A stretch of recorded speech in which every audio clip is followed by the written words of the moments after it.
ایک موضوع پر لکھنا ہی مشکل امر ہے، نہ کہ پابندی سے مسلسل قسطوار تحریر اپنے قارئین کی نظر کرتے رہنا۔ بے شک یہ ایک غیر معمولی اور قابل رشک عمل ہے جسے آیت اللہ حمید الحسن صاحب انجام دے رہے ہیں۔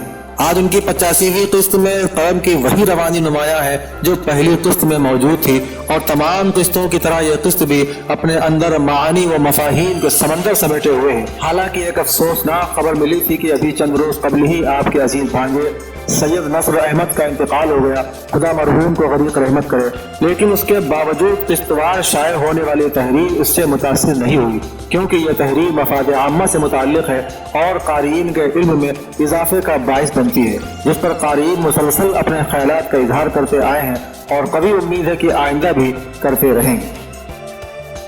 آیت اللہ حمید الحسن اپنے آج کے مضمون میں لکھتے ہیں کہ انسان آج بھی کسی نہ کسی تہذیب کے سہارے زندگی گزارتا ہے۔ ہر انسان آج بھی کسی نہ کسی روایت کے ساتھ جینا پسند کرتا ہے۔ ایک مسلمان اپنی ایک پہچان رکھتا ہے، عیسائی اپنی شناخت، ہندو، سکھ، پارسی سب کے اپنے اپنے انداز ہیں۔ ان میں بہت سی باتیں خود ان کے اپنے مذہب کی طرف سے پابندی کے بطور نہیں، مگر وہ اسے اس لیے پسند کرتے ہیں کہ وہ ان کی رسم، ان کی روایت اور ان کی تہذیب بن چکی ہے۔ ہاں، اس تہذیبی زندگی میں کچھ باتیں سب کے لیے جدا جدا الگ الگ ہیں تو کچھ باتیں سب کے لیے مشترک ہیں۔ مثلا کھانے کے سامان الگ ہیں لیکن ہاتھ سے لقمہ سبھی اٹھائیں گے، پانی کے برتن الگ ہیں لیکن پانی منہ تک سبھی لے جائیں گے، کہیں بھی اپنے منہ کو پانی تک لے جانے کی رسم نہیں ہے۔ اسی طرح شادیوں کے مراسم سب جگہ الگ الگ ہیں لیکن شادی کے رشتے قرار دینا سب جگہ ہے۔ موت کے لیے رسمیں سب جگہ الگ الگ لیکن میت کا احترام سب کے لیے یکساں۔ یعنی مذاہب بہت ہیں اور یہی تہذیبی وراثت ہے جسے ہم ہزاروں سال اوپر جا کر معلوم کریں تو وہاں نہ مذہبی فرق ملیں گے نہ تہذیبی اختلافات نظر آئیں گے۔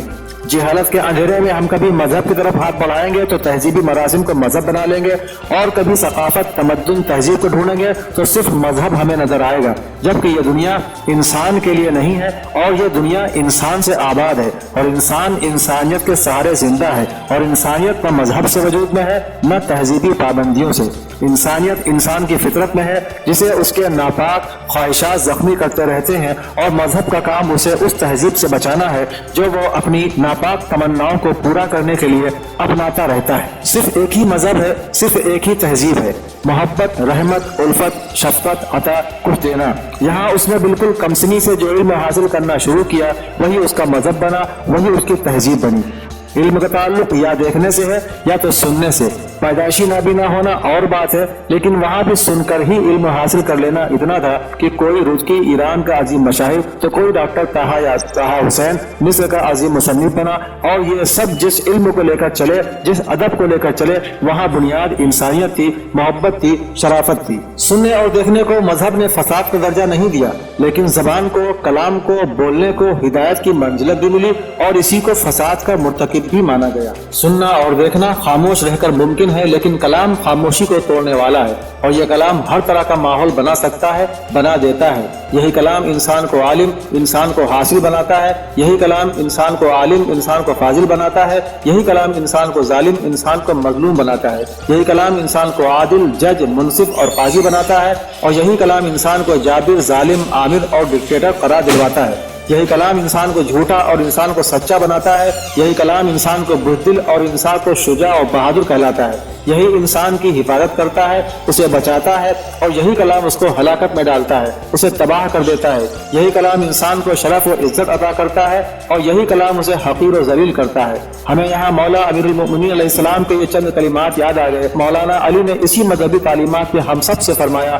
الصدق فضیلۃ والکذب رذیلۃ، سچ فضیلت ہے، شرف ہے، بلندی ہے، اور جھوٹ رذالت ہے، کمینگی ہے، پستی ہے۔ کیا کسی بھی مذہب میں اس کی تردید ممکن ہے؟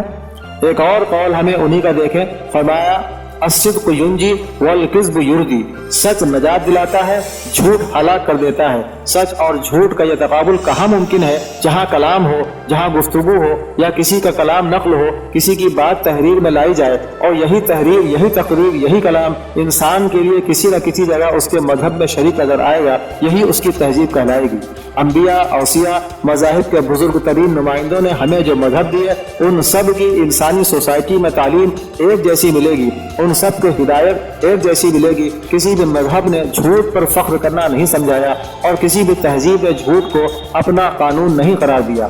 وراثت کا رشتہ جس وارث سے ہے وہ ان دو لفظوں میں محدود ہے، انسانیت اور انسان۔ اور انسان کتنا ہی کٹر مذہبی بنے، وہ جھوٹ کو کبھی قابل فخر نہیں سمجھے گا۔ اور سچ ایک ہی ہے کہ مذہب عداوت کی تعلیم نہیں دیتا، مذہب نفرت نہیں سکھاتا، مذہب محبت دیتا ہے، مذاہب کا احترام دیتا ہے۔ آئیے اس تہذیبی وراثت کو دیکھیں جو ہمارے بزرگوں نے ہمیں دی ہے۔ انہوں نے ہم کو مسجدیں دی، مندر دیے، چرچ دیے، گردوارے دیے، مذہبی مراکز دیے، اور ان مذہبی نشانیوں میں کسی بھی جگہ باہمی نفرت کا کوئی سلوگن نہیں دیا، باہمی عداوتوں کی کوئی عبادت نہیں عطا کی، آپسی خوریزی کا کوئی سبق نہیں دیا۔ اب اگر آج ہم اس وراثت کو تبدیل کرنا اپنا فخر سمجھیں تو یہ ہماری اپنے بزرگوں سے خیانت ہوگی اور ہماری اپنے آنے والی نسلوں سے عداوت قرار پائے گی۔ انسان اور انسانیت کی بنیاد کی سب سے پہلی اینٹ محبت ہے، دوسرے کی مدد ہے، اس کی امانت ہے، اور یہ مدد مال سے زیادہ علم سے ممکن ہے۔ علم کی دولت ہمیں ہمیشہ اچھا انسان بناتی رہی ہے، اور یہی دولت ہمارا سرمایہ، ہمارا فخر رہا ہے۔ ہمارا ملک علمی امانتوں کا امین ہے، اور یہ علم ہمارے ملک کی سب سے بڑی دولت ہے۔ یہ علمی امانت ہمارے ملک کے ہر مذہب نے ہمیں دی ہے، اور اس سے انکار خیانت ہے۔ آئیے اپنے ملک کی اس علمی وراثت کو ہم اس طرح اپنائیں کہ جس پر آنے والی ہماری نسلیں فخر کر سکیں۔ مذاہب نے جو علم ہمیں دیا ہے وہ انسانیت کا علم ہے، اور جسے یہ علم مل جائے وہ پھر دنیا کے ہر علم کو حاصل کرنے کی صلاحیت حاصل کر لیتا ہے۔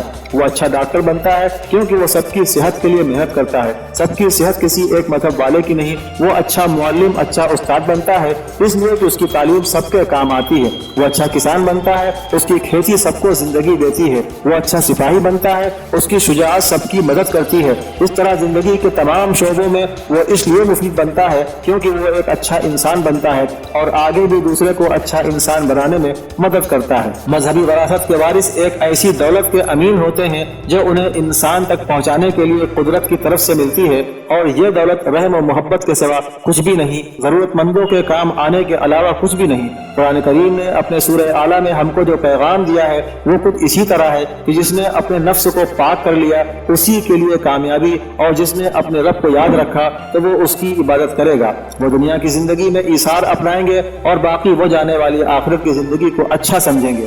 ایثار و قربانی دوسروں کی مدد کے لیے اپنی خواہشات کو ترک کر دینا، جس نے اپنا لیا وہی اپنے رب، اپنے مالک، اپنے خالق کا اچھا اور سچا بندہ ہے۔